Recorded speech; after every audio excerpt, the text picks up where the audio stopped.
Welcome to this episode of Living and Working Abroad. Nothing can go wrong today. We're making this recording on Friday the 13th. Well, it feels like Friday the 13th. It's actually the 13th of the month.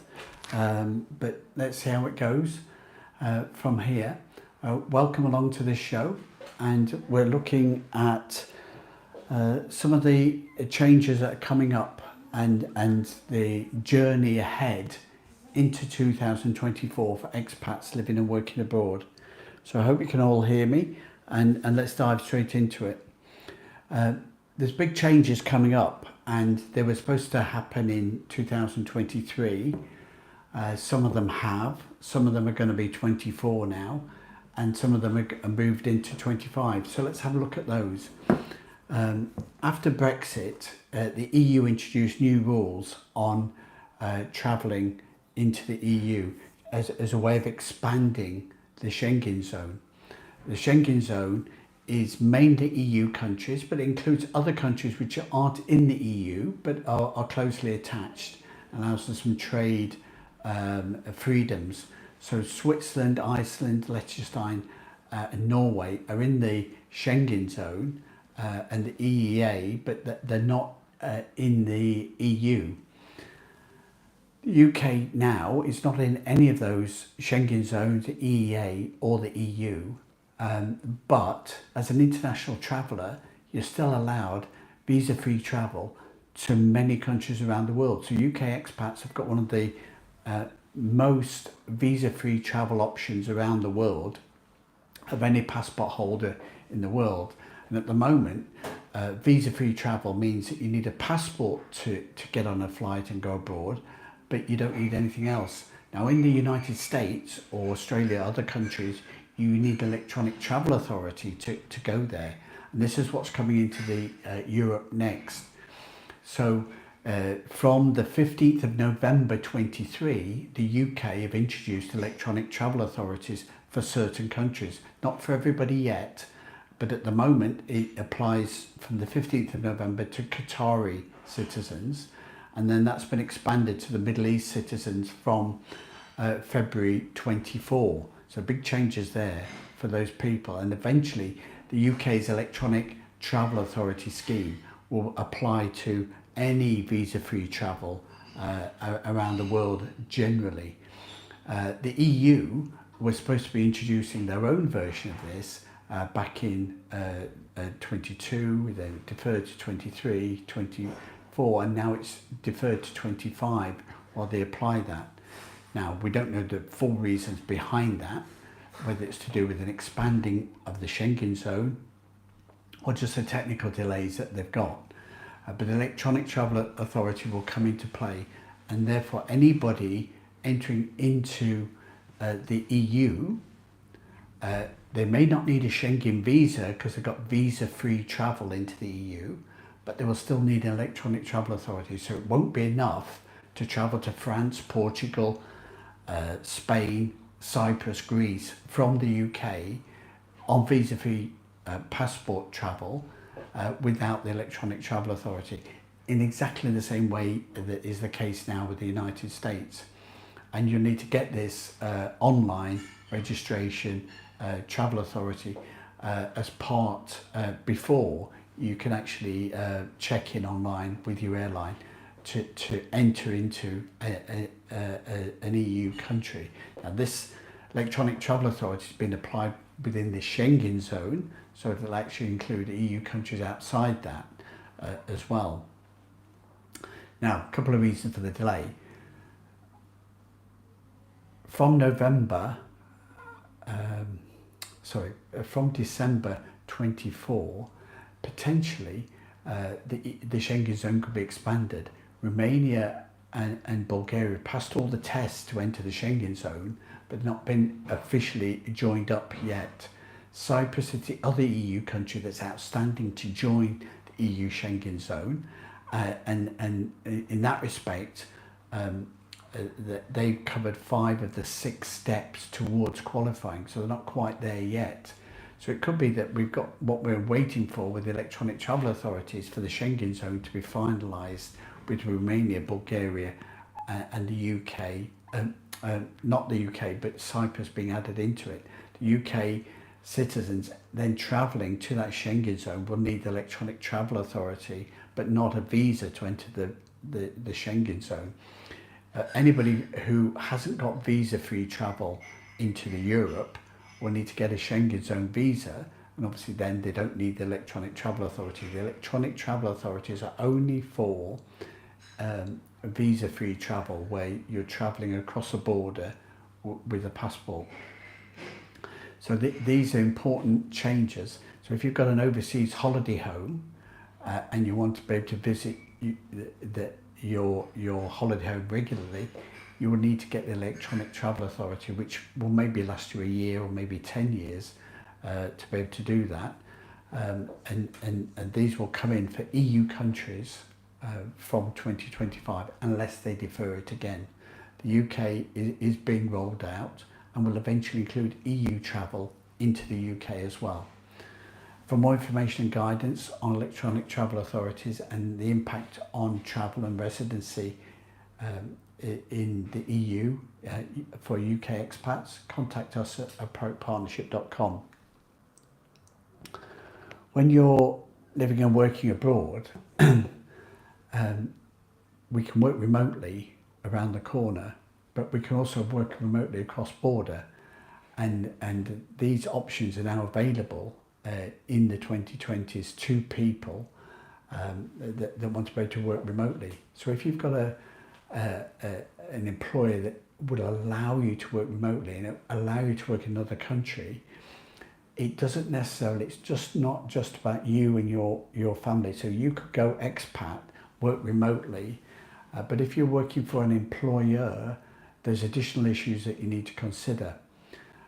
In the UK in particular, the UK have got their own rules of IR35. Now this is to avoid people working as a contractor, which are really they're an employee. But this is a unique set of legislation that is applied in the UK and not in other countries. But the general principle is still the same.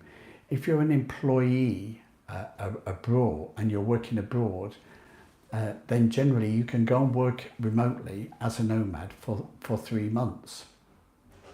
If you're more than 3 months in another country, then technically the employer is then supposed to pay income taxes and social insurances in the country in which you're resident. So a nomad, an expat, can go and live and work in another country for 6 months without becoming a tax resident. But if they're working more than 3 months, then technically the employer could be obliged to start paying, deducting tax and social insurance at source after 90 days. So it's an interesting distinction there. So a nomad could keep moving every 3 months, but then by default, the nomad's country of domicile, their home country, remains their country of tax residence. So let's take an example of that. If a UK person wants to work remotely and then wants to work in another country, if they want to work over the winter for up to 90 days, 3 months, a short stay, they could do that with the employer's consent. Nothing needs to change on the tax or the social insurance side. If a British person wants to work for more than 3 months abroad, then technically the employer is then bound after 90 days to start deducting and paying tax and social insurance in that other country. The short stay rules, especially in the EU, don't allow you to spend more than 90 and 180 days in a country, which is the Schengen zone rules. So once you go beyond that 90 days, you then need a resident permit. So a UK expat to be a nomad working for more than 90 days in any country in 6 months within the EU needs a resident permit for that country. Now, that then means that you need a residence either to own a property or to rent a property for that year to be able to work and get that resident permit. And there may be other requirements as well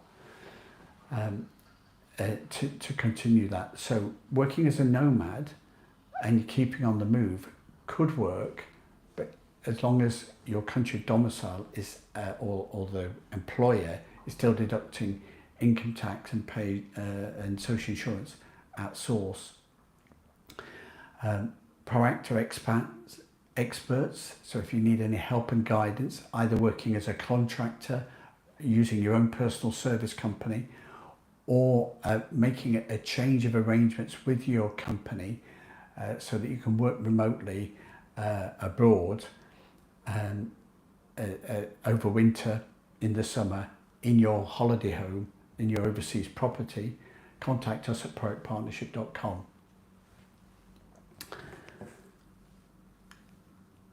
There's been some changes in the UK Autumn Statement regarding Class 2, and Class 2 national insurance has been abolished for the self-employed. There's a lot of turmoil in the UK at the moment, and 2024 is going to bring about some big changes with government elections in the USA, France and the UK. Providing that the finance bill as described in the Autumn Statement of 23 gets applied from January 23, self-employed people in the UK no longer need to pay for Class 2 national insurance. However, a self-employed person based in the UK would still pay Class 4. So Class 4 has been reduced in rate by 2%. So it is still a tax saving that applies to them. So a self-employed contractor, either self-employed as a sole trader or self-employed with a personal service company in the UK, is saving the £190 a year for Class 2 plus a 2% saving on their profits on Class 4 national insurance. When you go expat, all that UK national insurance does for you is contribute towards a state pension. And the state pension over a full 35 years is equivalent to about £300 a year. So for every year that an expat contributes back still into the UK national insurance system, they get an extra £300 a year tax, a pension, when they reach the UK state retirement age. Now, post-Brexit, UK expats can claim their UK state pension. There's no EU rules apply. If you're an EU expat within the EU, slightly different rules apply when you come to state pension. But for a UK expat, if they maintain social insurance, national insurance in the UK, even though they're expat abroad, then they can get contributions towards a UK state pension when they retire. Class 2 has been abolished for self-employed people in the UK. It's been abolished for a self-employed contractor working for a UK company, even if he's working abroad. However, that expat then doesn't have Class 4 contributions to pay for. Normally, other expats would pay Class 3 voluntary contributions. Now that's £900 a year. £900 a year a voluntary contribution is still a good contribution to receive £300 a year state pension, and it can be worthwhile for an expat to maintain that. If a UK expat is living and working abroad in a country with a reciprocal social insurance agreement, not a reciprocal double taxation treaty, but a reciprocal social insurance agreement, which includes the EU, all the countries in the EU. It includes other countries like Turkey. If there's a reciprocal social insurance agreement, then if you're working abroad in that country and you're as an employee and you pay tax and social insurance in that country, those credits can be transferred back to the UK. So a UK expat working in Spain and paying social insurance in Spain for 10 years could have that credit towards their UK state pension when they retire. If you're not working abroad, either you're living off investments or you're not in a country with a reciprocal agreement, then you may choose to continue to contribute towards your UK state pension. Now, if you're long-term living in the EU, you could potentially get an EU state pension and a UK state pension if you make enough contributions to two separate systems. But this is your choice. And it's an investment decision that expats can take when they're living and working abroad. For more information, contact us at privatepartnership.com. Healthcare is another part of the journey going abroad. Expats coming into the UK, as soon as they're resident in the UK, qualify for the NHS treatment for them and their families, which makes the UK quite an attractive place to come if you've got family needs. On the reverse side, as soon as you leave the UK, even if you're UK domicile and UK citizen, you lose the right to the NHS treatment straight away. There's a health travel card which you can use in countries with a reciprocal social insurance agreement, but you need to get that before you leave the UK. The other thing that expats can get if they're living and working abroad on a short-term contract for 6 months, a year, 2 years, they can get an S1. So normally an S1 in the UK is issued to retired expats to get transferred healthcare in their new country of residence. If an expat, UK expat, goes to live and work abroad in another country, they need to qualify under those rules for the state system. So some countries like Portugal are like the UK, that once you're legally resident, you qualify for the health service. Other countries require you to make social insurance contributions, so there's a very, very limited liability. But if there's a reciprocal health care arrangement, a UK expat can get an S1 form, which allows them to transfer and get healthcare in that other country, even if they're not paying social insurance for up to 2 years. So again, it can be quite a good saving. You may still want your private medical cover, but it can actually cover you for that. And it's part of the nuance of understanding what is your rights as a citizen and as a taxpayer against your work and your pay and your earnings as a sole trader, an employee or a contractor. For more information and guidance, contact us at privatepartnership.com. So let's summarise what we've said today. When an expat goes abroad, there's some fundamental basics and rules that they need to consider for them and for their family. Any people that are married in your family, that's dependent children under 18, or a married partner with a civil marriage partner, those people all count as your family and all give you potential cover to transfer benefits. You can transfer your healthcare to another country on a short-term contract if you're working, or on a longer-term basis if you retire abroad. If you've got an overseas property in another country, then subject to that country, that EU country's rules, you can potentially get a resident permit, and that allows you to stay longer periods of in that country, more than the short stay rules of 90 days. If you're working abroad for more than 90 days in a country, your employer from the UK should be paying tax and social insurance in that second country if you're there for more than 90 days.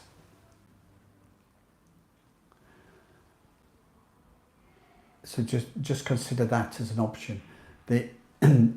If you do need to pay social insurance in that other country, it can give you benefits which could be transferred back to the UK when you retire back to the UK or return to the UK, or it could also give you healthcare and pension benefits in that country as well. There is also the fact that it's the law to pay tax and social insurance, but it's about having strategies that work for you and understanding the basics and the fundamentals to protect your family against the cost of private medical insurance, against the cost of accidental injury, health issues or death, and protect your a family with tax deductible expenses that work for you as a prudent investment in your long-term future. For more information and guidance on working abroad as an employee or as a contractor for yourself or for an employer and the resident permits that are required, contact us at projectpartnership.com. Thanks a lot for listening. We'll see you next time.